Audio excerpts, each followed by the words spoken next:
They just want to make it all about themselves. Oh, I just saw it on the stream. It says the stream is live now. I just noticed that. Yes, I just saw that too because I have said scheduled since we started. So okay. Do I need to start over, Race? He's in my chat. But I just think sugar. I've had some problems here on my end. I've actually dropped in and out twice. Do I need to start over? No. You're good. We're just gonna be on the clock. Will just be about 20 minutes behind. So we'll take a break. Just watch your normal clock, and we'll take a break at normal time at 57. Okay. Were you recording? Was it recording? Even though it was not. I don't think it was. Jeez. And I'm so sorry. I'm so sorry. It's on my end. Okay. I was in and out twice. So when I hit to record, I didn't realize that it had double clicked and it didn't start. I thought it did because I was over here on the radio side, and then all of a sudden I dropped, and then I came back, and I just didn't think anything of it. You were running, going, and I just kept monitoring things and putting up stuff and doing my thing like I normally do. So, yeah, that was my fault. That's no big deal. I tell you, Kat, if you want to, you can go ahead and start the show new, and you guys can take off, and we can do it that way, and then I'll edit it, or we can just continue on. It's whatever you guys want to do, but it was my fault. What do you want to do? It honestly really doesn't. It honestly really doesn't matter to me. I'm open-minded with anything, and I will say this: that explains why I haven't seen any comments lately. I know, right? Well, it's not even letting me sign into comments, so I don't even know what's going on with that. This is very weird. So, all right. So, for everyone listening now, you probably heard that we thought we were being live for 30 minutes now, but we were not. So, we are going to, from this point on, keep our schedule. And so, this is Nick Mulae. He is my guest. He is one of my favorite people in the paranormal. And I'm going to tell you that is because he loves the paranormal. And I do too. He is a multi-podcast host. He is part of the Things Network. He has put together 2 audiobooks, working on the 3rd, and Scary Stories Told in the Dark, right? Close again. Presented in the dark. So we have had a great time for this past half hour. Hate that you missed it, but technical stuff happens, and that's okay, because I can't even begin to tell you how wonderful this guy is. You're going to love even the short part of getting to talk to him. Kat, I'm so sorry. And at the beginning, I have to tell everybody. Kat, when Nick came in, Kat was so sweet, and she was talking about how great of a producer I am and all that. And then I just put my foot in my butt. I'm never complimenting you again, Race. No, don't think me ever again. So I'm so sorry, Nick, and to all the listeners, on the viewers. Everybody on the radio side has heard everything. Yay! So all of that went over, but on the video that everybody watches later, this will be chopped short by 20 minutes. And that's okay. And it's my fault. It's not Kat or Nick's fault. But usually it's my fault. Something crazy is going on. I'm not quite sure, why it did that. So I'm gonna have to look at aliens. And then you're having problems getting into comments. So I cannot get into public comments. I know there's that new feature on StreamYard where you can have the show broadcasted, like on your personal page, and that's what I did. And there are people watching. Actually, Jill's watching right now. But unfortunately, I don't know what it is with StreamYard, but it's not showing the comments. So, I'm kind of actually watching my phone just in case I don't miss the comments. Well, let me know if you see any, and we will take care of them. Awesome. That sounds like a plan. Yeah, it does. But, so now that I have told everybody, well, the radio side has already heard how wonderful you are, how productive you are, how pure a unity you are. So I'm just going to tell him again that this guy is, to me, the face of pure unity. He is all about inclusion. He loves traveling. He loves meeting new people. He loves getting to investigate. And I put up a video, Nick, that had a lot of your pictures that I pulled because Oh, I okay. like to do that. But some of the locations that were on there are such fun sites. I've got to get you down here to come investigate with me because we can do Sloss Furnace. We can go down to the beach and do Pensacola Lighthouse. We can go over to Atlanta and do some things over there. We can go down to New Orleans and play with Bloody Mary. There's all kinds of things in the Southeast we can go and do. Oh, Old South Pittsburgh Hospital. Yes. And have you been there yet? No, I have not. I know a lot of other people have been there, but I have not been there yet. When you come and do that, I want it to be with me. I want to be there. Let's make it happen. Because that is my favorite hospital to investigate. And and he owns another one, the old Harriman Hospital now in Harriman, Tennessee. Really? So there's two for the trip of one. That's just awesome. And I got to bring up one of the other ones because it just kind of flew off the roof for me. One of those other places you mentioned that I've always wanted to investigate, which is in Birmingham, is undoubtedly Sloss Furnaces. I have been wanting to go. But I'm going to tell you, if they won't let us investigate. Okay? So have your equipment in your pockets. Okay. And I am going to give a shout out to, because I can't get in chat, but Mark Eddy, who is somebody that I just love. I haven't seen him in forever. And hello, Mark Eddy. I'm so glad you're there. And if you have questions, I can see them. I can read them. So go ahead and hit the chat. I'll get your questions to Nick. Everything will be hunky-dory. So we're good. But why is Sloss a bucket list place for you? It actually was back in high school when I first learned about it. And although this show was not even airing anymore, they were showing repeats of it back on the Sci-Fi Channel, as a matter of fact, in the early 2000s. They were showing repeats of Scariest Places on Earth. Yes. And they had a segment of Sloss Furnace. And that one, every place will catch my attention. But for whatever reason, this was one that caught my undivided attention because first things first, I know it's the only steel mill that's open to the public because many of the other ones, either they have been closed down or are off limits or still in operation. We actually have a historic steel mill just an hour from where I live in Gary, Indiana. That's where the Gary Steelworks is. That's been there's no doubt that I'm sure that place is haunted too. But as of course 2024, that steel mill is still in operation. So the chances of investigating that one is very, very slim, obviously. So well, they probably run around the clock too. They probably do because they don't shut those down. No, they never really do. It's probably like a 24-hour business that they have there. But that's one of the reasons it's the only one that you can go to, Sloss Furnaces. And just hearing the stories about this place, I mean, it's amazing. It's amazing, and it's also it's of course pretty tragic too, because I heard it was definitely one of the sites where some of our worst work accidents, ever occurred. That kind of, if you're smelting, if anything falls into a rag, a tool, whatever, you're going to get, depending on the size of it, an explosion of equal size. There was a guy that they interviewed, and he literally nailed it exactly the best way to describe for those that have worked at a place like Sloss Furnace. So you work at a steel. There were actually two guys said this. One of them was kind of being a little bit comedic.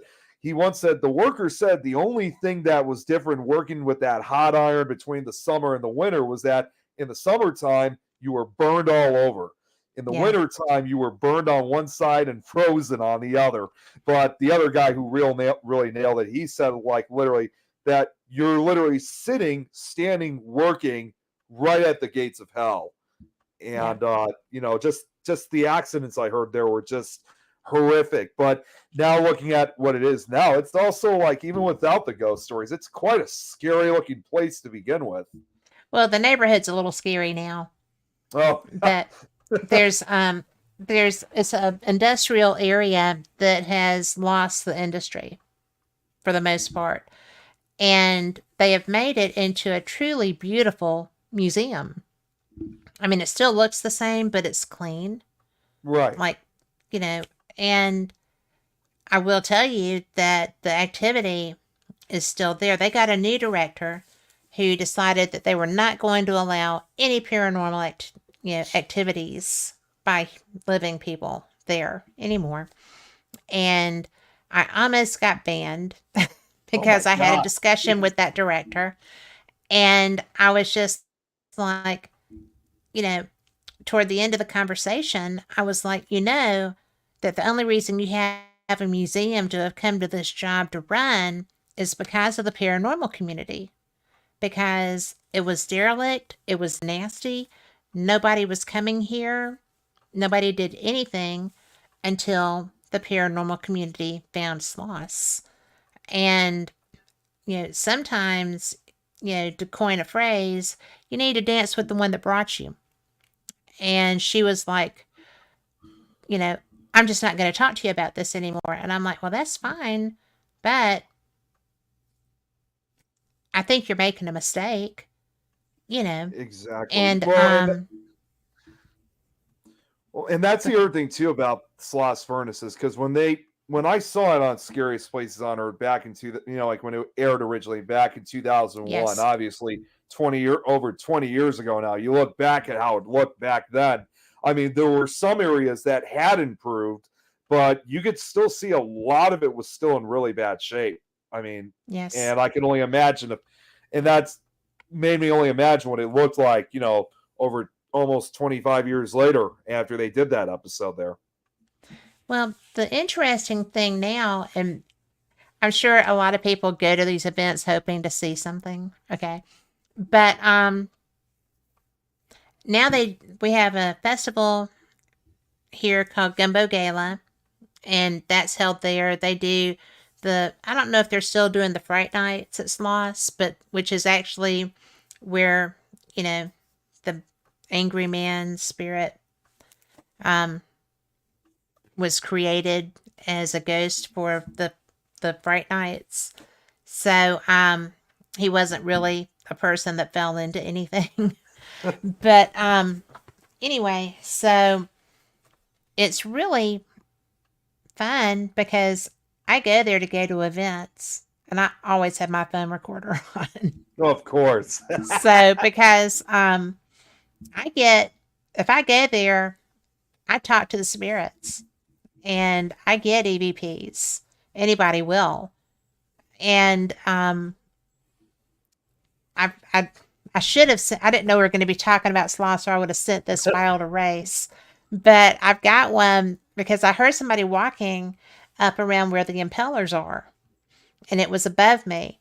And I was on my way out and came out of the boiler room, and I was like, because, my friend that I had taken to experience it with his children had left. And so I had to go back downstairs in the boiler room and get some stuff. And it's always fun to be down there by yourself because it is active.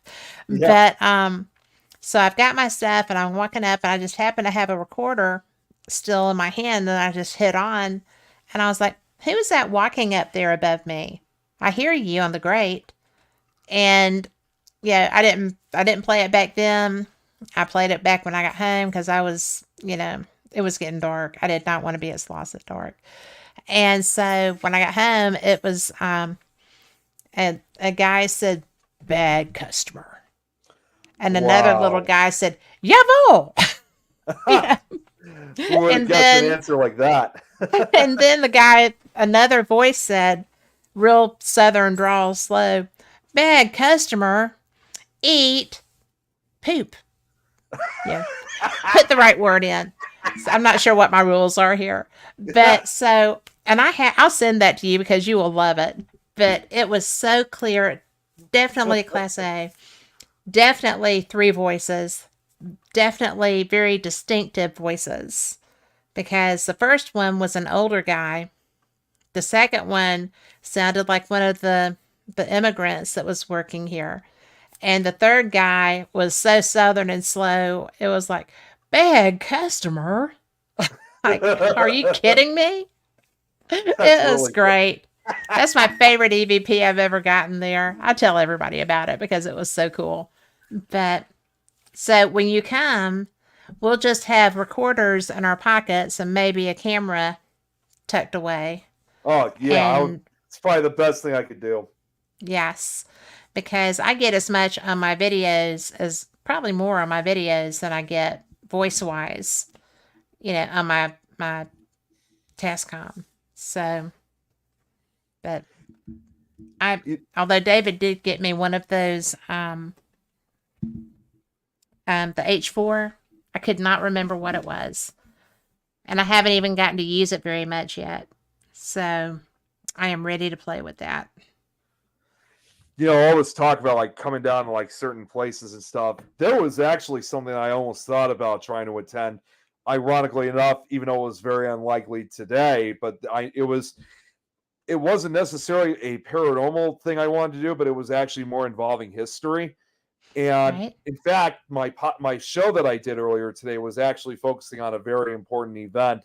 And this was also one of those things that, as much as I would have wanted to come down, the problem is there were so many. It was commemoration events, and I don't know if you're familiar with the super outbreak of 1974. It was the largest tornado outbreak to ever occur until the Um, 2011 yeah, one.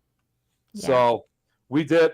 So it would have been fascinating to try to go out, but knowing that this was occurring in different states, I basically just created my own commemoration for the yeah. anniversary, and we're actually going to be doing a part 2 of it tomorrow. So and we are going to be covering some of the tornadoes that actually did hit the state of Alabama, but Yeah. we're doing it all in timely and chronological order, like from day to night. So it's that's Wow. actually been another one of my latest projects. Putting something together like that. You have so many projects. I Yeah. love that. I really do. Yeah, it's Well, just it's like I said, it's a lot of work, but it's totally worth it. but you're so creative that, it is what it is. So, how did you come up with the tornado commemoration? So, in addition to obviously the paranormal, I've had a huge fascination, with weather and especially storms like hurricanes and tornadoes. And I grew, the super outbreak of 1974 was a event that, even though this was way before my time, I was always fascinated by that outbreak, Yeah, it as a was. young kid. And what I even, again, I was fascinated until the one hit in 2011, which that one's been called Super Outbreak 2 ever since. But what I've even managed to do, and this was literally over the last couple years, was there's actually a Facebook page called I Remember April 3rd, 1974. And over the years, I've had the opportunity to interview some of the survivors of the original super outbreak from the 70s. And just the Wow. stories they told me, just they remember it like it was yesterday to them. It never that memory of what they went through That doesn't never go disappeared. away. It never does. I mean, Yeah. back then, a lot of these people that I spoke with were either like in their teenage years or maybe early 20s or so. And now most of them are in their like late 60s and 70s. And yeah, of course, like you said, it never disappears from them. They literally talk to me almost like as if they had just heard about it on the news or something like that. It was incredible of what the stories they gave me. Well, I lived here, obviously. I was like 12. Um, but, or 11. But, I know that my aunt, it couldn't have been that one. That would have been, much earlier. But there's one area here in Birmingham's area that has had multiple F5s hit in the same, like almost the same neighborhood Yep. over time. And we had a day that had so many people come, and it was just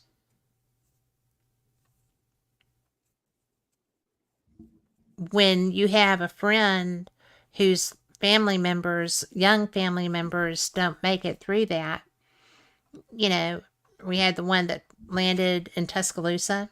Yep. It hit the university, and everybody from Mississippi to Georgia, everybody in Alabama follows that same news channel when it's tornado season and there's one on the ground. And everybody is watching this tornado on the ground heading straight for Tuscaloosa because you could see the debris field. They had a camera shooting toward it. And everybody there knew that the University of Alabama was in finals that day. Right. And it was that tornado dog-legged Tuscaloosa. It did. It just jerked. And that would be a good story, because if you ever doubt the power of praying mamas, that was documentation that sometimes it works. Okay? I mean, it was the strangest. And I had my kids in the basement with me because I was homeschooling them at the time. And I'm just sitting there watching it saying, oh my God, all those kids, if they're not exempt from finals, they are sitting there right now. And it was something. It would be interesting to talk to some of those kids who, because you could actually see in the debris field things that looked scary. I actually saw it live when that occurred because they were showing it on the Weather Channel. First thing was the same thing everybody was showing. It was like giant tornado, big arrow heading directly towards Tuscaloosa. And, just watching it live, I mean, we never got the effect of the severe weather up here, but still, just seeing it on TV, seeing it pass, going through downtown, take out everything, and watching what it's doing, buildings just flying away and stuff. And they're huge buildings. Yeah, they are. And it's like, there was actually... took out a hospital.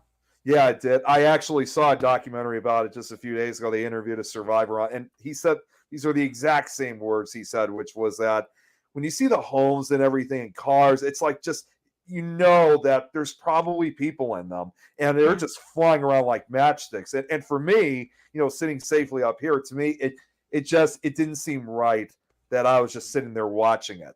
It was just the strangest feeling ever. And I thought to myself, I think I even told myself, this is going to be really one historic day. This is going to go down in history. And I was right too. It was, and I was just finishing up my high school year, in fact. So it was also just before I finished school completely. You're such I forget how young you are sometimes. Yeah, I know. And how young I'm not. But I feel like it. So I'm gonna claim that. But but I do think that's cool. And that's one of the things that your empathetic side really shows on, because you can separate things, but you are I had the weirdest light all of a sudden, but it's just so strong. You can analyze things objectively, but you're very much an empath. And absolutely.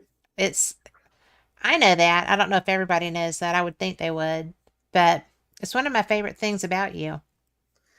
You saw I laughed. I've been watching the comments. Robert White from Australia is watching. He just said, he's just a kid to us. Is that on your Facebook page? Yeah, like I said, it's coming from my Facebook page. Jeremy was watching a few minutes ago. Adrian was watching.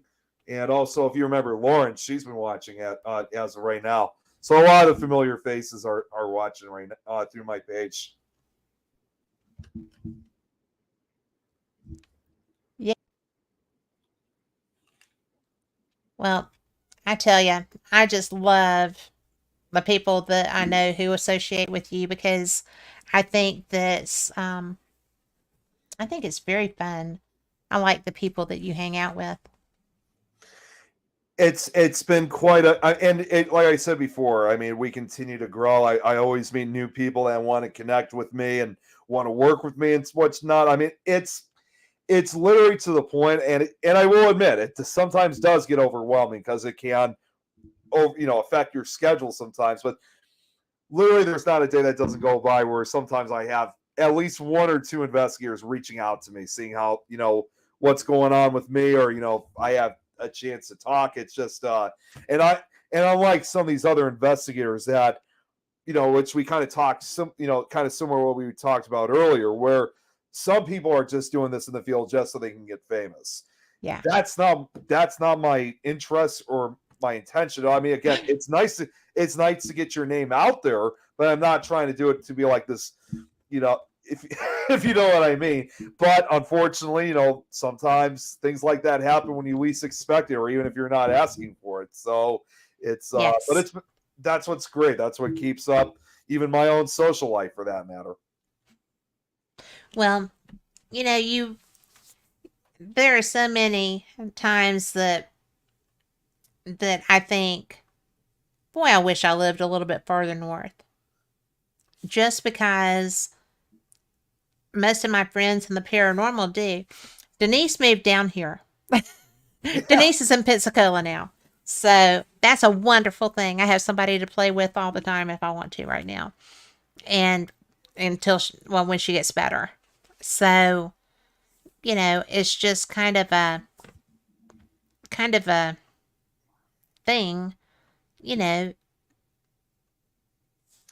that I have to drive 6 or 8 hours to come up and do any of the cons really that my friends are going to be at. And I don't mind doing that at all. But I wish that there were even more of them to go to. Yeah, I mean, there have been numerous occasions of, like, for me, of wanting to really expand, because as you've probably seen, a lot of the times when I go to these paracons, they're usually in states surrounding the state of Illinois. We don't They really are. go too far, with the exception of maybe like Ohio, for example. But even still, we kind of consider it as part of it too. But Yeah, Silicon's pretty good. yeah, Silicon's great as well. I mean, Yes. Does it still happen? yeah, they just had it last year, and they're planning on doing it again this year. And in fact, there was actually a couple videos that were posted of me saying karaoke. So that goes to show that we had another successful year. That's fun. But every once in a while, sometimes I'll go past that. I guess I'm trying to think of the right word for it. It'll probably come back to me soon. There are times that sometimes I do manage to go a little bit further, like I did. For example, last year I had the opportunity to go out to Colorado and investigate the Holy Cross Abbey, and those are trips that I would like to see more often. Where we a threshold, that's what it is. I wanted to go past that threshold of Right.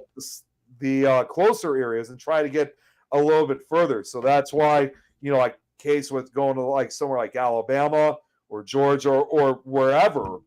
That's Well, we one of don't my have, dreams. we have maybe one or two Comic-Con, like small Comic-Cons that will let paranormal participate some.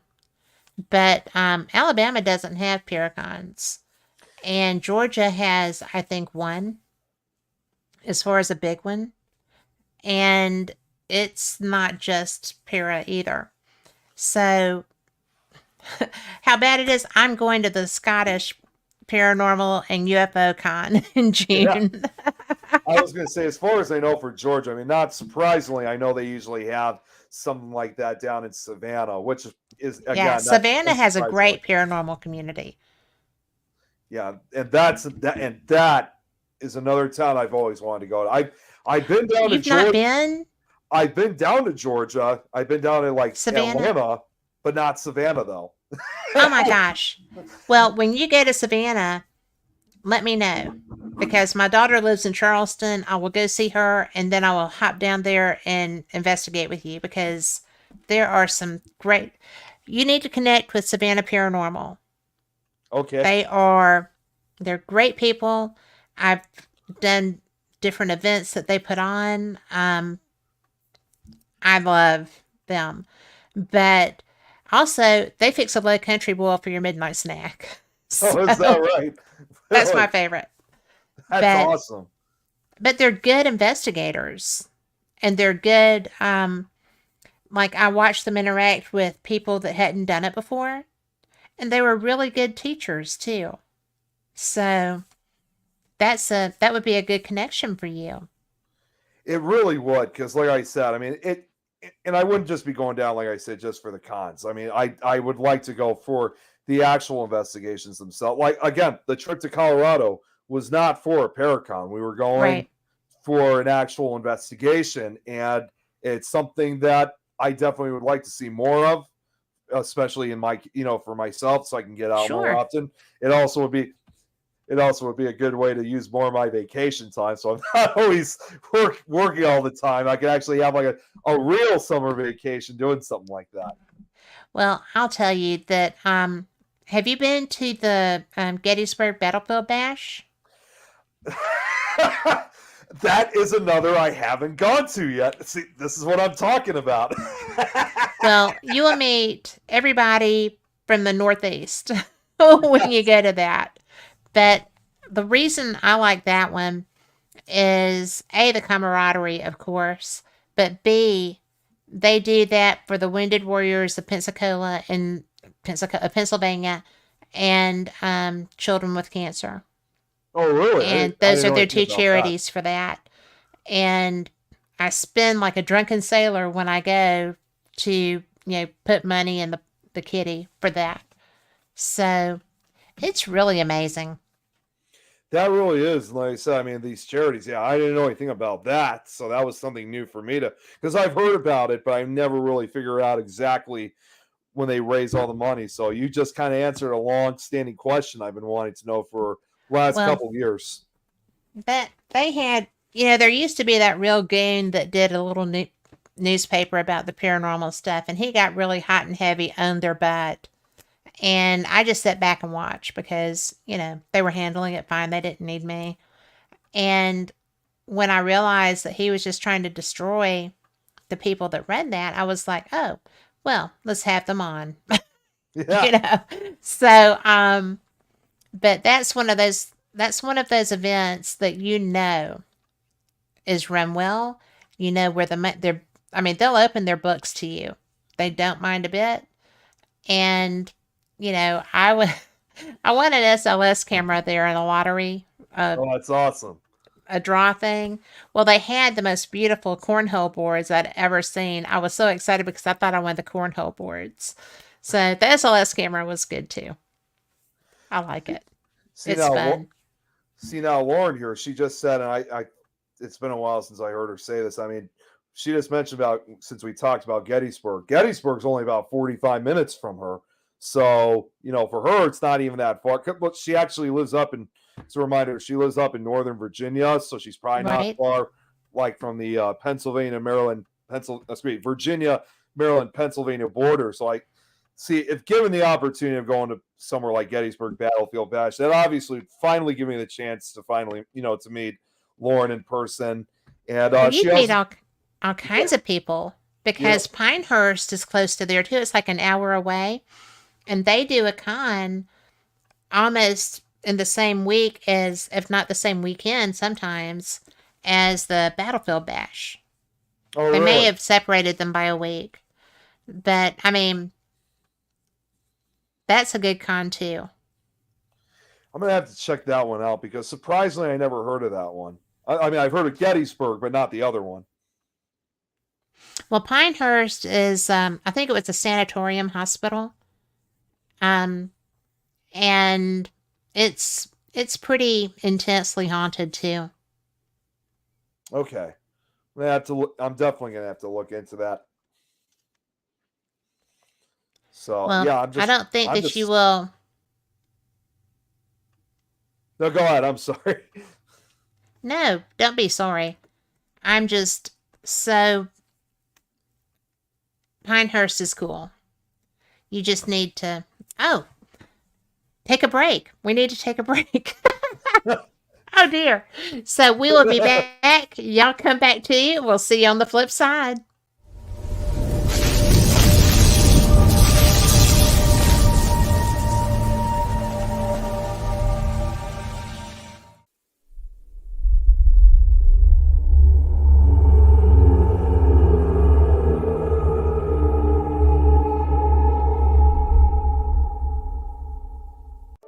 most near-death experiencers return to this plane of existence with alluring tales of their time spent in the presence of the divine. What happens when one crosses the veil into the afterlife, into the void? In the new book, Dying to Meet Them, Mindy Toutfest describes her journey to the afterlife after a devastating aneurysm, how a strange turn of events would lead her to spiritual growth, divine healing, UFO experiences, and a greater understanding of the universe. Get your copy of Dying to Meet Them today at Amazon.com or visit unxmedia.com for more information on this book and more amazing selections from UnX Media Publishing at unxmedia.com. The UnX Network presents a health and wellness spiritually based brand of hemp-derived CBD products made by Hopewell Farm in Harrogate, Tennessee. We apply our Cathara energy work with all of our plants and products. Our products made in small batches with only 2 ingredients of pure hemp, full-spectrum crude oil, and coconut-derived MCT oil. Third-party lab tested for potency and legal THC levels with 6 strengths of 1 ounce oil to choose from. Know what you're buying and get what you pay for from Hopewell Farm. Applied directly to a specific area, Hopewell Farm topical salve in 1 ounce and ½ ounce sizes made with pure hemp crude oil, comfrey extract, and all natural ingredients. Find the Hopewell Farm link and coupon code on the UnX Network website at unxnetwork.com. That's unxnetwork.com.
Welcome back to Paranormal Experience. I am Kat Hobson, your host. I'm so glad you're here. I am very excited because I have one of the best people in the paranormal field, Nick Mulae, here with me. He is a horror movie producer. He is host of the Nick Files. He is involved with the Things Network in all kinds of ways, and he is just really a great investigator. Nick, hi back. Good to be back.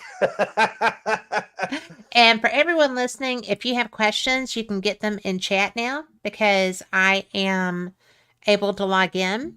I'm not sure where the kink was. That doesn't happen, but we've been having a little bit of a wacky doodle show tonight.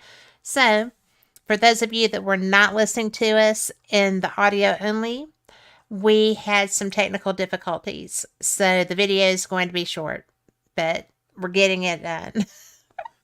Nick, I am so, so glad to be having this conversation with you. We were talking about Paracons and different areas, and we had come up to Pinehurst. We were talking about that, and Penhurst, not Pinehurst.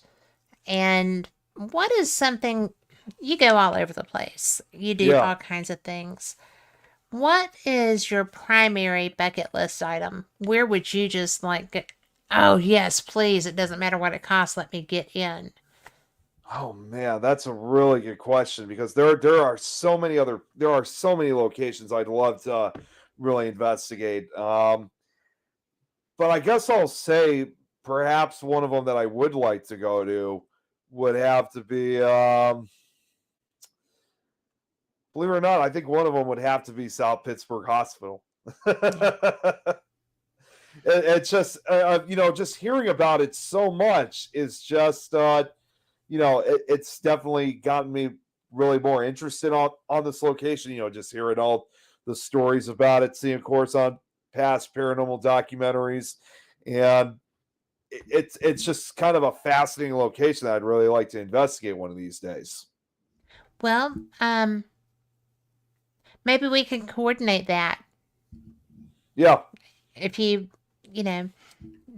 I can see if they have some dates open, and we can coordinate that and just maybe book an investigation there. Yeah, I'm sure there's some way because like I said, I'm trying my absolute best of really trying to. I mean, that's been kind of I can't say for sure if it's going to be 100%, but that's been one of my primary goals is just really trying to get out there and invest. Maybe not necessarily investigate a lot more, but definitely try to get out to places that I haven't had the opportunity of going to yet. Well, yeah. I mean, I love going to places that I love, but I like even more getting to go to places I haven't been yet. Yeah, right? And we got places even over here in Chicago I still haven't investigated yet. Chicago is a big place. It is. So it'll take a while to get through that list. Yeah, and exactly. It has such a history. There's so many different areas of Chicago. I love Chicago. But what's your favorite area to try to find something to check out there? Well, this is one that I did recently a few years ago. I haven't been there recently, but when they first started, I was kind of a frequent guest. And that's it's not necessarily in the Chicago area. Well, it'll still be in the area, but not necessarily in the downtown area. And that's undoubtedly Joliet Prison, which oh my gosh, that place, in my opinion, is one location that doesn't disappoint. Because when they started, I know one thing. Most people remember Joliet Prison as the opening gate scene from the movie The Blues Brothers, which absolutely, and the closing scene. The closing, I actually had the opportunity of grabbing the handle and opening the gate up and closing it, so that was actually kind of fun. But when we started going there, that was when they were starting to allow tours and investigations there, and wow. That, of course, couldn't have came at a better time. It was right around the Halloween season. It was perfect time. Of course, also with it being the Halloween season, it was no longer hot and humid, so we didn't have to worry about the heat or anything, although it still got cold several nights. And I'm not sure what it was, but after the first night, it's like I just felt like I just have to go back to this place. There's just something to it. I've never had that experience before, and I did a number of times because I actually not only was able to avoid the expensive costs, but because I actually helped out with the tours and investigations. So that gave me free access to be part of the tours. And when they first started, we had a lot of people that came out to this thing, because before that, nobody's really been in that prison for almost 20 years. Oh, wow. That's a long time for those spirits to be in there talking to each other. Yeah, I mean, it had been closed for almost 20 years. So, for the most part, the prison was just kind of left, to rot in the present day after they closed it back in 2002. And anybody that did go in before, obviously, were not supposed to be in there. In fact, just a year before they started allowing the tours, there was a building that was inside. I don't think it was one of the original buildings, so it wasn't like a historic piece, but there were, in fact, 2 teenagers that broke in, and unfortunately, they accidentally set fire on one of the buildings. And when we got there, yeah, I mean, and they didn't take long for them to be caught. They were like in their mid to late teens. So they were, obviously, it was arson. So, but when we walked in there, that building was still just it was more gutted than burnt because the roof just kind of fell in, as a result of the fire. So honestly, I don't know how they were even able to get in, because those walls of that prison, which are all made of limestone, I mean, it's like probably about a good 15, 20 feet high. I don't know how you can get into a prison like that. Criminals find ways. I mean, they really do. And, they do.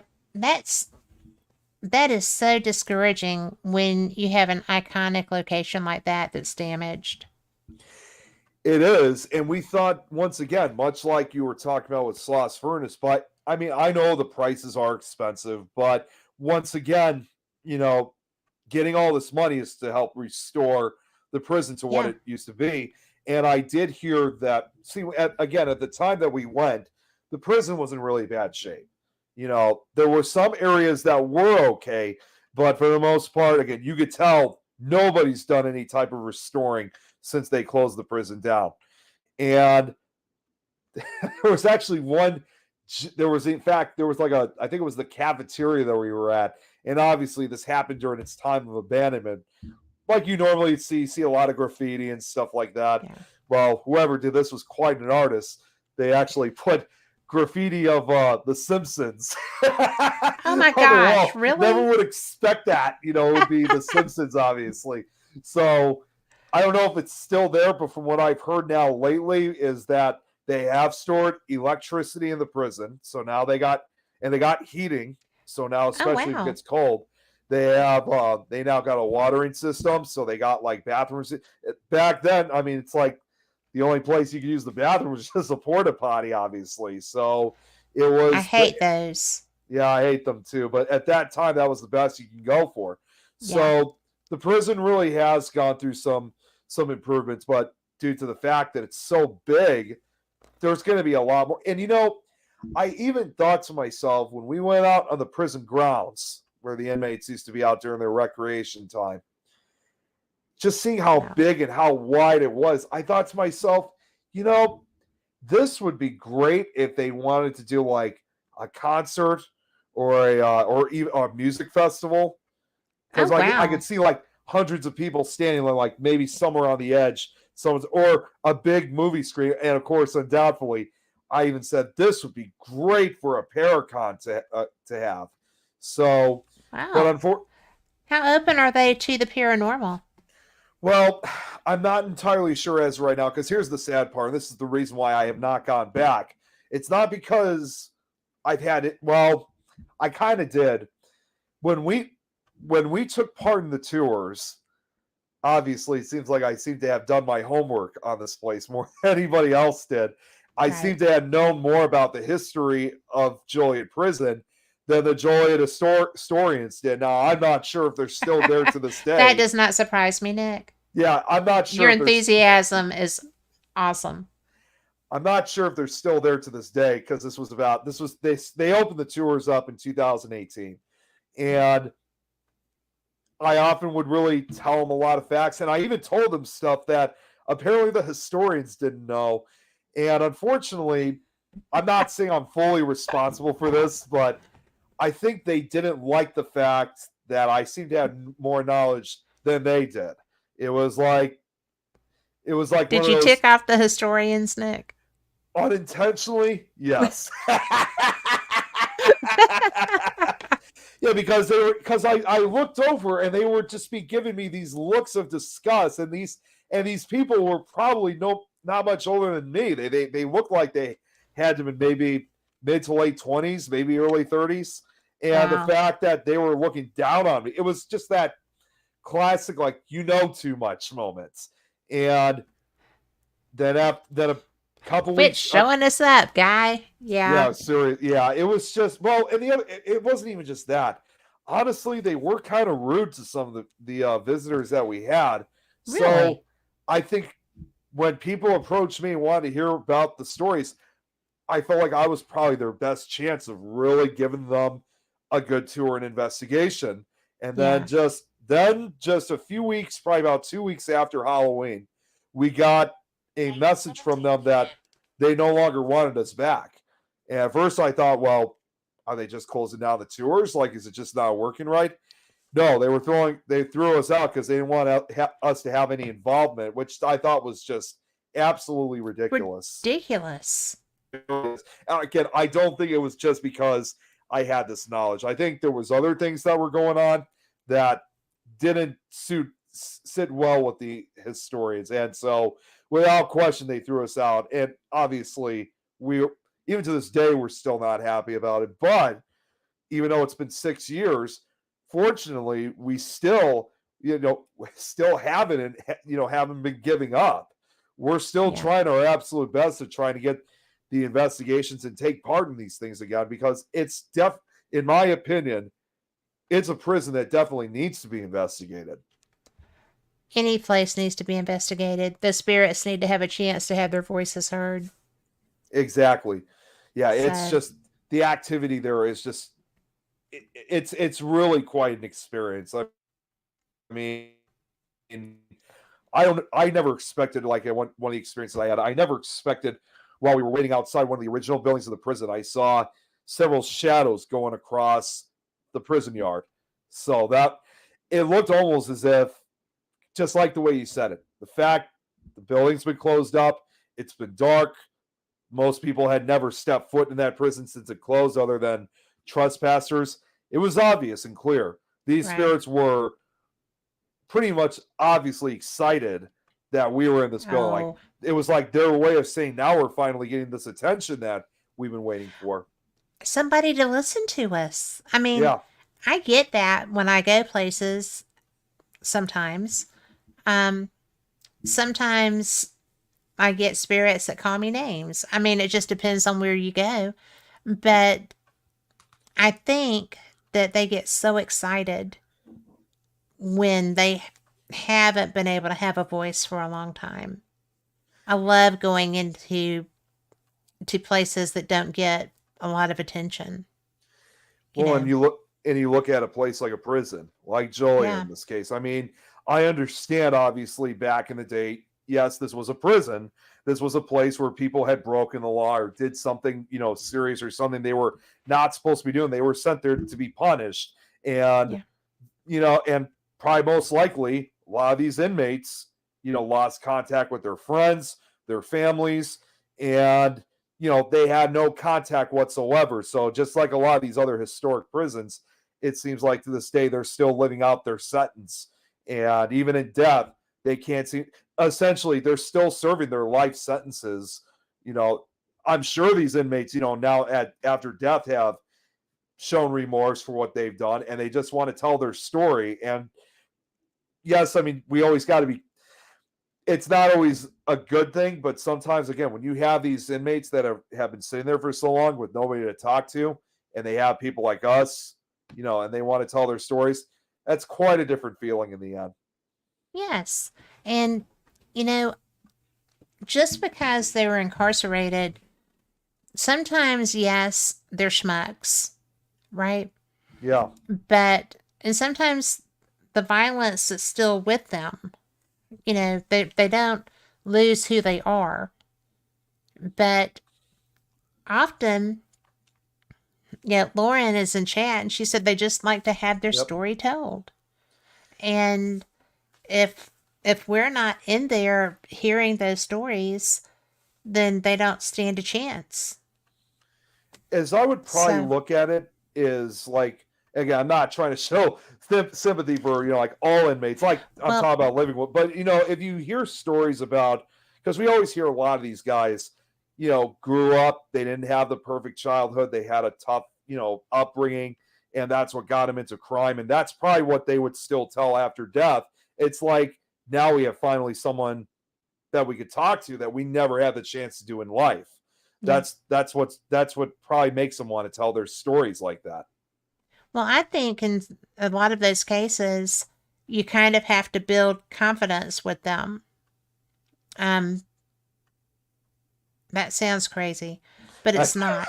Yeah, well, no, it's true. Because they're it's not. true. If you want to get their real story, they have to trust you before they share, because they had to be tough people to survive there. Right. They couldn't be real emotional, real touchy-feely. You know, you would be a girlfriend. Yeah. Well, and or worse. Well, there's another thing to also point out too, because considering this prison was the second oldest prison in the state of Illinois, which was built originally back in the 18 I think it was back in the 1850s, if I'm correct. And so this was one of those prisons too that was constructed by inmate labor. That prison was built with the sweat of some of these inmates' two hands. Again, I know they were there, to serve their sentence, but sure. There was also a story that, keeping it real short, when the first prison opened up in Illinois, that was the Alton prison, which of course that too is also said to be famously haunted. Although only the corner piece is left, the rest of the prison is gone. The conditions there were absolutely horrendous. Like, it was beyond humane treatment of how inmates should have been treated. But the state of Illinois, I remember now, it was in 1858 that it was Joliet Prison was built. The state of Illinois approached these inmates and asked, "You guys got to still serve your sentence, but how would you like to leave this place and build a new prison for the state?" And the inmates at that point, it's like they didn't care if they still had to be told what to do. They were just relieved to basically get the hell out of this prison because it was such bad conditions. They would do anything at this point of wanting to have, I guess, a better lifestyle, for lack of a better term. And if it was going to be building a prison using, the sweat of their two hands, that was just as good to them. So a lot of them built using limestone, like they did with the Alton prison, and that's what eventually got up. That's when they eventually built the foundation and eventually became what is now Joliet Prison. So it was all built when the state offered inmates to build another prison for them. Wow. That's just, it's kind of going from the frying pan to the frying pan, as opposed to the frying pan to the fire. Still not a good place to be, right? No. But better than the flame. Exactly. I guess. So, you take so much time to educate yourself about these places. And I love that, because I like the history of them too. And I think I may have asked this of you before, but have you been to Ohio, to the old Paulding jail yet? It's right by Fort Wayne. No, on the Fort Wayne side of Ohio. So I passed through that area, but we haven't been to the Paulding jail yet. I mean, the closest place I've gone to so far in Fort Wayne is undoubtedly the Bell Mansion. I've already been there twice, along with Tom. And by the way, Tom actually said comments regarding Joliet Prison. We were the best tour guides they had. He's absolutely right, honestly, because again, I did my homework on this place. So if Tom's giving you that, take it. That's a good compliment. I already have. So Paulding jail is another one I'd like to go to soon. Yeah. So, what was the Bell Mansion like? The investigation that we had at Bell Mansion, it was really interesting. Well, the second time that we were there wasn't so good because their air conditioning broke, and it was August that we went, so it was hot as hell in that place. It was it was awful. We had to go outside several times just to cool off. But we had Tom had this he had this special translator app, where, because There's supposedly a woman that was once said to have lived at the Bell Mansion, who I can't remember her name. Tom would probably know though, because I know he's watching. He actually, you know what? I think one of the people from the Bell Mansion's watching right now, as a matter of fact. Oh, cool. Well, fill in our blanks. What a coincidence. Yeah, there was like a woman who once lived there that I guess mainly spoke fluent Spanish. And so when we did like I think we did either like, we did a spirit box session. He used the app because obviously most of us didn't know how to speak English except for a few words maybe. And you speak it to the app and it translates it. And you know, if you set it to Spanish, yes, it's not your voice, but it will translate the sentence to Spanish for you. So we were asking questions, you know, that way, and we did get a few responses, like Spanish responses. It was Tom just filled it up. It was Maria. That's what her name was. Yeah. So that was the first time I've ever conducted an investigation in this case with a foreign language entity, or Spanish in this case. So that was kind of another jump start for me. And I don't know, I got a feeling we're probably going to be going back there real soon, because it's only about 3.5 hours. Fort Wayne's only 3.5 hours away from me. So if given the chance, not only going back to the Fort Wayne area, like for the Bell Mansion, maybe get that chance to check out the old Paulding Jail, because it's right along, like you said, the Indiana-Ohio border. Well, I flew up there the last time I went, and I flew into the Fort Wayne airport, and Shelley picked me up, and it's about a 20-minute drive from the Fort Wayne airport. Oh, really? Okay. Mm-hmm. That's not terrible. No, it's not. Tom's listening. Tom, was that the Google Translate app? We'll wait on him to tell you. Chris is asking, Nick doesn't know English. What? Chris, he's a very good friend of mine. He was just a guest on one of the other shows I did. He's a huge follower with a lot of our shows. So it's you might have a new follower, as a matter of fact, for that. So no, depends on what the question is. Yeah. Tom just responded. He said, no, it wasn't. Okay. Thanks, Tom. What is his question? Well, no. Chris was just asking, saying Nick doesn't know English. Because I was talking about the different languages. Oh, that's funny. Yeah. This is what I love about viewers that come in. Well, I love that, though. So, that's one of the things that I really enjoy about doing these shows. And a lot of my people haven't found me yet because, I had the fiasco on Facebook. So, and we have Parsiacs in chat. So, hi. Thank you. Lifelong experience, sir. I get that. But, I love getting to interact. I love doing the video. And I don't know why I didn't do it for so long. Just because I thought, whatever, I'd always done audio. But the video thing is a really good way to connect with your guests. Y'all are very good at that. And I can't wait to get Jeremy back on here, now that I've got the video going too. Yeah. Y'all are good people. Yeah, we always have fun. I mean, even when it comes to video, I mean, we're no stranger to it. And I've been doing all the video chat stuff since, like, you do. As far as podcasting, like even when I was just a simple guest on certain shows, that's been going on for me since 2018 now. So I'm very much used to it. And even back then there wasn't very much of it, but now just seeing how much Jeremy just responded to what you said. He just said, just let me know when. So he's ready whenever you are. I will absolutely get him right back because, I just think I like how y'all interact, and I like each of y'all individually. And Lauren says we're all just one big family, and y'all are. Y'all are a good group of people. Well, and I've and also, pretty jam up on the paranormal. I'm just going to say that too. yeah.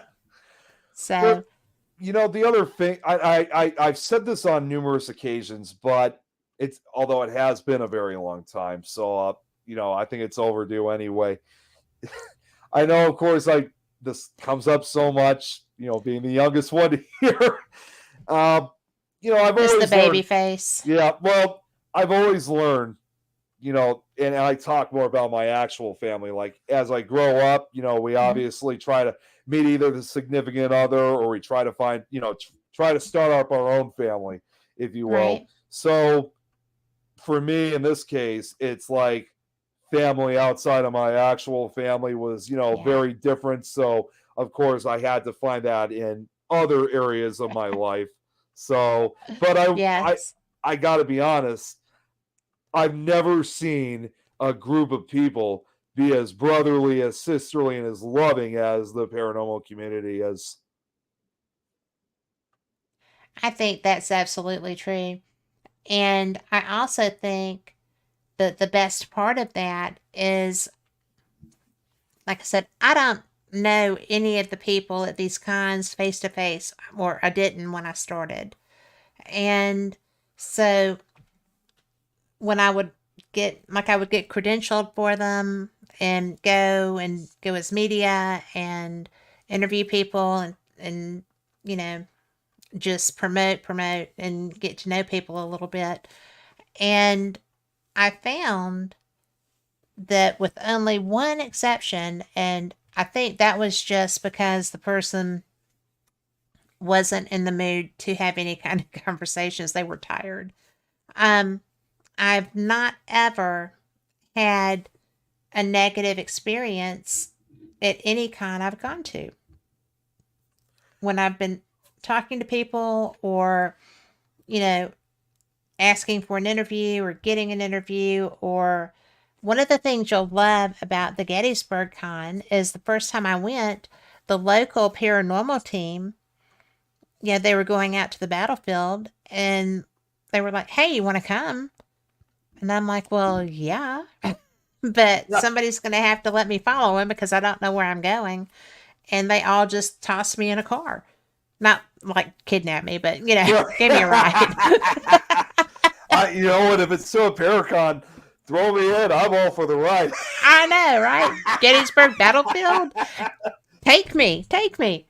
But, and that's kind of the personality that I find and the experiences that I have, with one rare exception. I mean, I've been doing this a long time and there's only one exception. I think that is a freaking A batting average. You know, I'll take that any day of the week. I love the paranormal community. I love playing with them. I love investigating.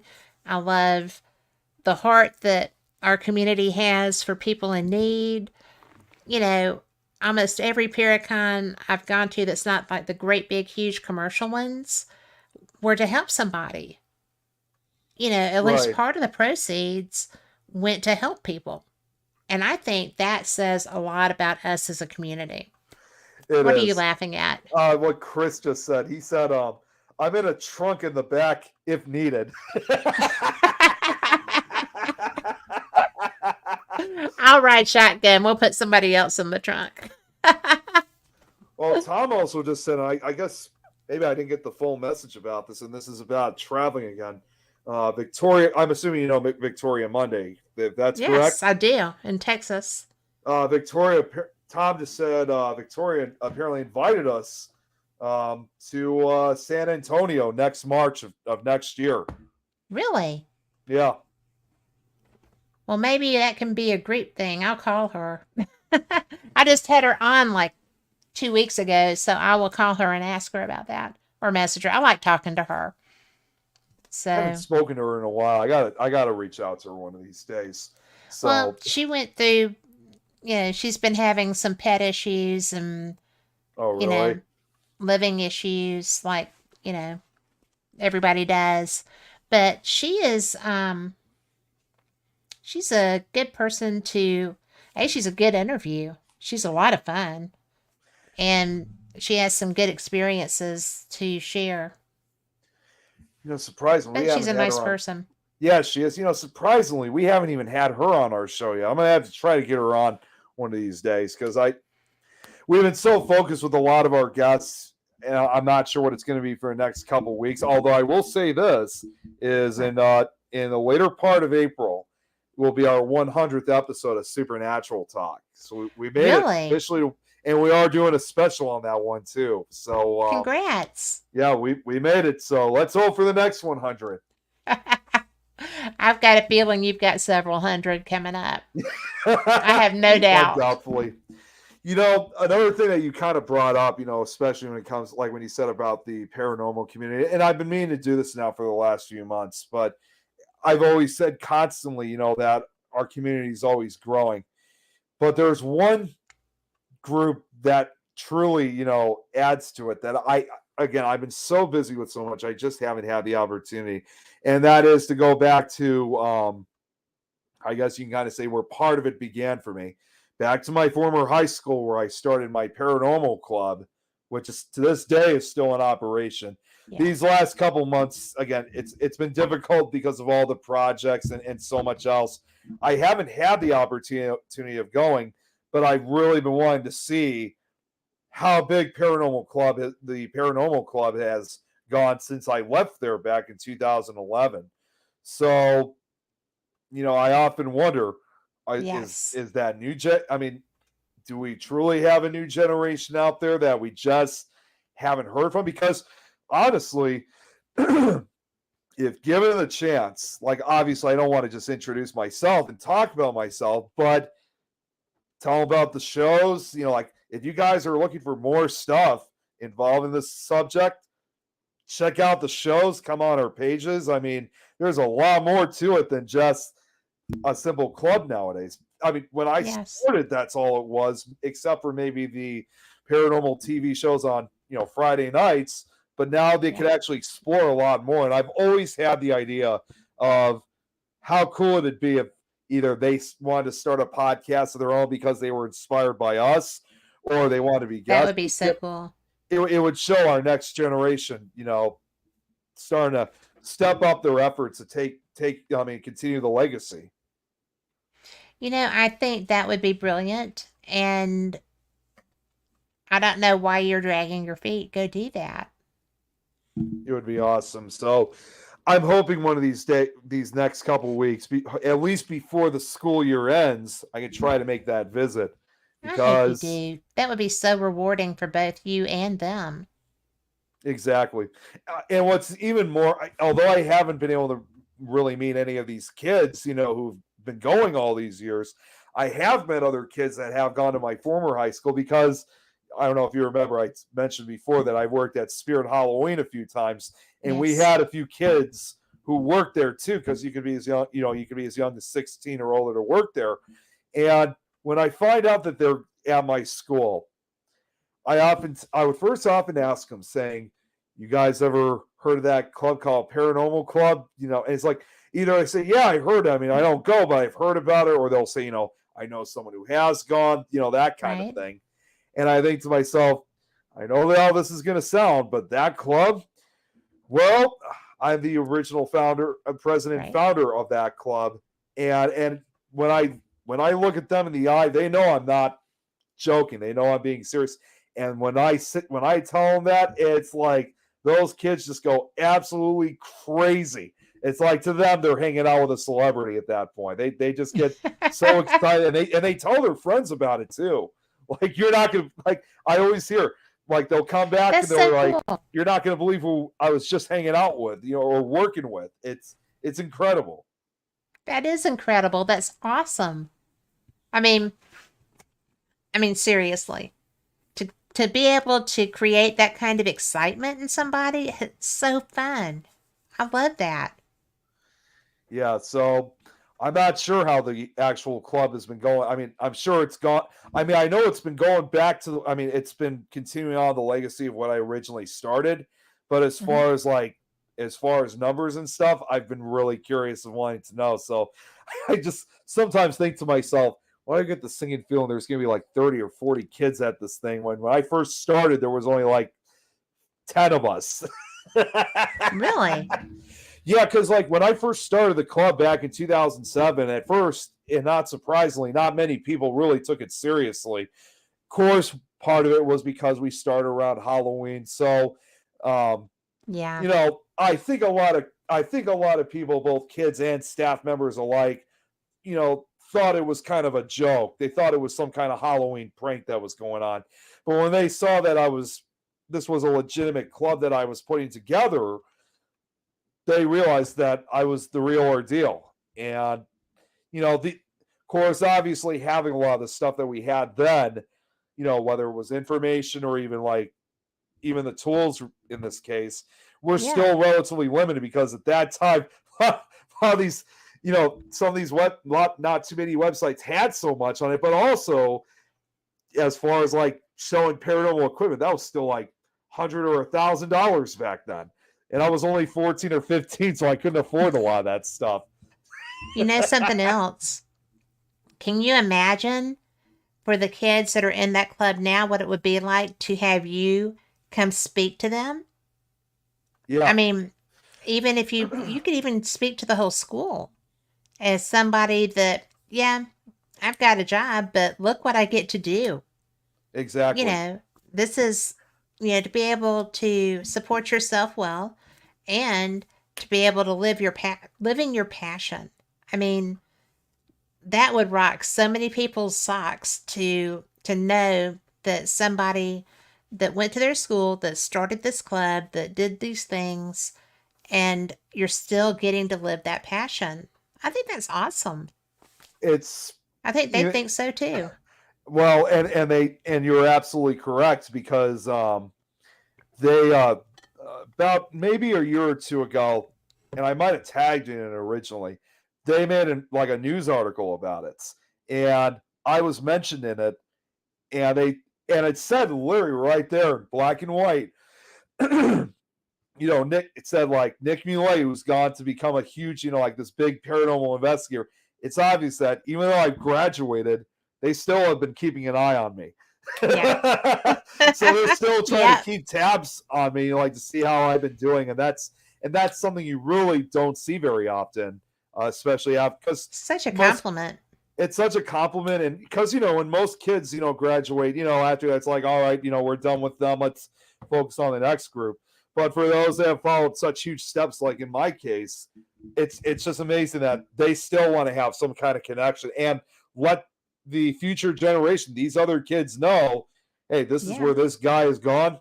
Follow the same path. And I would even encourage, because we're such a huge family, I wouldn't even tell them, it's never too early to start. You don't even have to wait until, you don't even always have to wait to graduate high school or turn 18 to do this. If you want to get started on paranormal stuff and want to be like me, go ahead. Because even under 18, you can still, like you said, you can get a job, you can support yourself, you can still get that. I'm honestly surprised I haven't seen that happen yet. Well, step it up. Yeah, exactly. But the one thing that I think is that I don't have any doubt that you will, because of who you are. Because you're so positive, you're very supportive, you talk to other people and help them learn about the paranormal. Look at Juliet. I mean, that doesn't surprise me a bit that you are the best tour guide there. Without a shadow of a doubt. I mean, I was probably the best compared to those people that were working there, which I don't even know if they're still there, I obviously had a lot more attention. I obviously got the most attention than these other people. And again, unlike some of these, like I said earlier, unlike some of these others who are doing it for fame, I was not even asking for it for any reason whatsoever. I was only there just to tell the history and story, and that was it. And as a result, a lot of people kind of walked away amazed because they either they never knew about the history of the place or they learned about things that they never heard about. And that's, I've always said every single time, and I know a lot of people say this too, if I'm even able to reach out to just one person out of this, then that means I've done something right. And that even includes like my holiday music posts with my positive messages. Yeah. That's one of the things that um it's I've had a hard time like promoting or even just talking because of the Facebook thing. Yeah. And for those that don't know, I got hacked, and then I was literally, air quotes, because this is what they said, banned for life from Facebook. And I didn't even do anything. The people that hacked me were like, and as far as I know, they were only selling small appliances. I don't know why that gets hacked. Gets shot down. But so I've moved to LinkedIn, and I'm gonna try to do a little bit more there. But it's really, the thing that I miss about that, like you, I like helping people and motivating people, and like doing St. Jude challenges, and all the things that I did to help raise funds for different groups and stuff like that. But mainly it's that I had such a paranormal following, and there were people, I still get messages that are like, yes, I was banned on Facebook. That's why you see me on LinkedIn. So, and Stealth and other places. But anyway, so that's why there's no show page. Fate Mag Radio is still up because that was separate. But anyway, but the point is that I love helping people. We all do.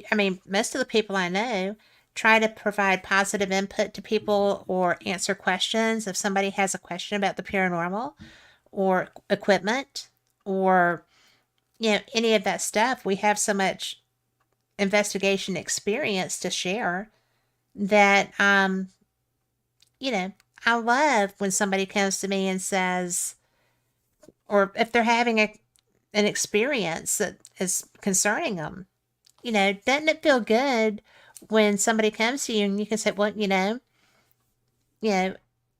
I can give you some experiences that I've had to share, and maybe you can, or help you find somebody in your area if they're not around me. You do that. It's a networking thing to help people. It really is. And it was only, and not just for those that, who want to have an experience. I've been starting to slowly but surely also be getting back into the residential cases. I just had my first residential case early this year in January, which normally I don't do investigations very often in the month of January. I think most of us don't, so it was kind of a rare opportunity. But this was the first residential case that I've done since 2017. So how did it go? It went pretty good. Obviously, it was at an undisclosed location in Wisconsin. Well, sure, yeah. Say, yeah, it was in Wisconsin, however. And see, what's also happened recently, several months ago, was although I'm part of the Things Network, I've probably told you before, there is an actual Things group itself, which is the Things Go Society. And I run the Illinois chapter, as you can very well imagine. Well, in spite that this was up in Wisconsin, it was not far from I'm only an hour away also from the Illinois-Wisconsin border, so it wasn't far. And also we were getting assistance because we now also have another chapter up in Wisconsin, which Things in Wisconsin, obviously, that's led by Joe, that does a podcast he does a podcast of his own on Friday nights here on our network now. And because this was the first one I have done within several years, we had the idea of having both chapters involved, because that way I was able to get additional assistance, because I wasn't sure what to expect. I didn't know really what we were going to do, but in the end, the investigation went really well. Truth be told, yes, the family that was living, it was in fact a condo building it wasn't like an actual house. But you could tell that they were frightened and very nervous. And we told them ahead of time, no guarantees that, we would always tell everybody that there's no guarantees that whatever's there, we're going to make it go away. We always try. But of course, we also have a contract too, which is, I think, important. So we went through the entire investigation, and we got a few responses, as I remember. And one of the other guys actually captured something on a photograph, which we tried reenacting it, but we couldn't. We captured this black spot in the corner of a photo. In fact, right in front of one of my friend's faces. My friend was standing in that picture, and there's just this black mass covering his face. Oh, And when they took it again, that mass was gone. Obviously, it was not a finger. Obviously, it was not their. I mean, it wasn't. I think it was like an iPhone. So, right. Obviously, something big like this, your finger's quite far away from the camera. There was no dust or splotch. And again, being in the middle of winter, it sure as hell wasn't any kind of insect. Right. So, we definitely got some stuff. And we were supposed to go back, but for whatever reason, I mean, although they were satisfied with us, they said they were going to contact us for, in a couple days, but unfortunately we lost track of them and we never heard from them again. My assumption is most likely they probably moved out of the condo. Well, that happens. That really does. And it's disconcerting when you realize that, somebody was that tense and freaking out on it and stuff. So I think I understand that.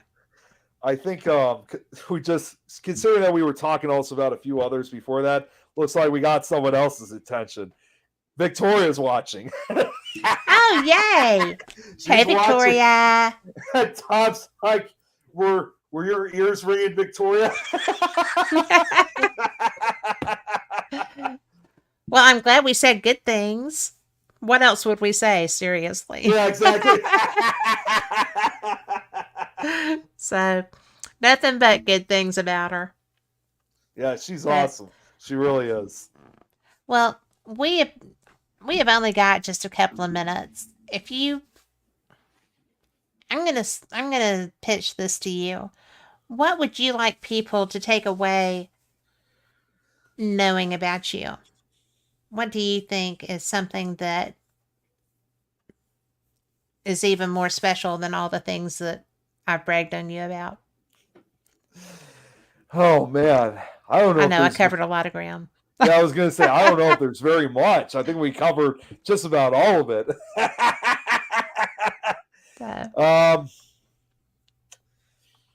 Oh boy.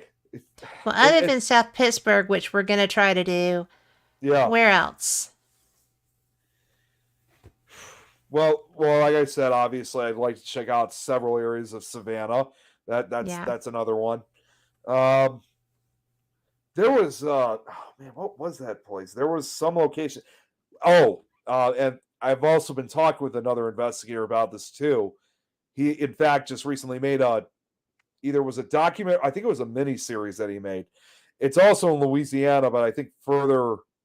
I don't know if it's in the New Orleans area. Correct me if it is. Myrtle's Plantation is another one I love to check out. One of my girlfriends was college roommates with the owner. Oh, really? And it is, I haven't been there yet. It's on my list. But one of the guys that I've investigated with has been there and loves it. And he gets activity in his room.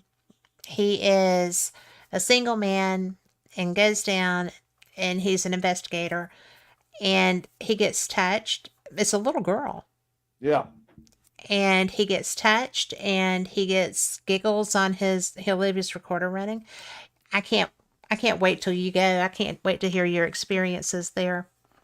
You should talk with, and this is just an idea for another guest of yours. The investigator I was actually talking about is a guy named Marcus Beebe, I think. I don't know if I'm saying his last name correctly, but he lives in that area. He lives somewhere, I believe, in northern Indiana. He lives in northern Louisiana, excuse me. Right. And he is just, he made this incredible documentary about it. And so, once again, he's not only just an investigator, he's also a big-time filmmaker. And I've gotten to become really good friends with him. Great guy.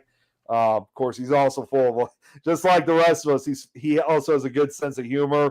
But that's someone else I'd highly recommend, because he could probably talk to you about Myrtle's Plantation, probably for hours on end. Well, you'll have to send me his contact information or at least his name so that I can get in touch with him. Jeremy is watching. He just, yeah. I don't know if I'm saying his name right, Jeremy. BB, or I've never figured out his last name, how to pronounce it, but he already said it. So, but yeah, I'll give you that recommendation.